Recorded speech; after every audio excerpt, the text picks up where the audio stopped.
Merry Christmas. Merry Christmas. Charity is kind of upset because she's got one of her presents from Christmas is on her face right now. Her cool kid, white glasses. And I'm holding one of my gifts that we got here, a new bass guitar. So it was a best Christmas ever, right, Charity? Yeah. Best Christmas ever. And a new game. Yeah, we got a new More than 1,000. Yeah, we got a bunch of arcade. We got an arcade game in our basement, so it's pretty legit. So this is our a series. Why does it matter? Why does it matter that we go to Mass? And this week, it can feel like we have Sunday Mass, fourth Sunday of Advent, and Christmas, and now we have this Sunday. It's the Feast of the Holy Family, and we want to go to Mass because God wants to speak to us. And so, Charity, when we just read through the readings for this Sunday, the Holy Family, Feast of the Holy Family, what stuck out to you with the readings? As Dad said, this Sunday is the Feast of the Holy Family. And quite surprisingly, it's about how the Holy Family lost Jesus in the temple. Right. They left him. Wait, what happened? for like a couple hours, right? It's like, 3 days. For 3 days? Where would he go even? Like, I have no idea.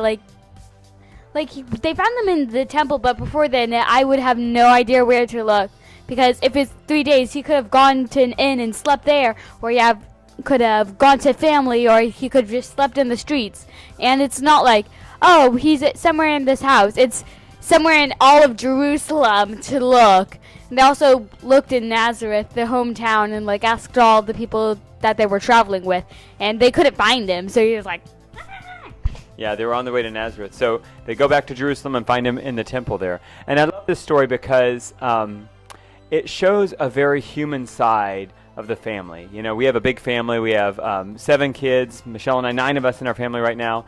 And it's easy to have, we've left kids behind. Not on purpose, of course, but there's been times where somebody wants to ride with Grandma and we get there, oh, where are they at? Okay, then we have to turn back and get them. I'm just going to say that was not me. That was one of my other elder sisters, maybe one named Trinity. So we've had these episodes, and you can feel like, wow, that's not a very holy thing to do. It's not a very holy thing to leave your kids behind.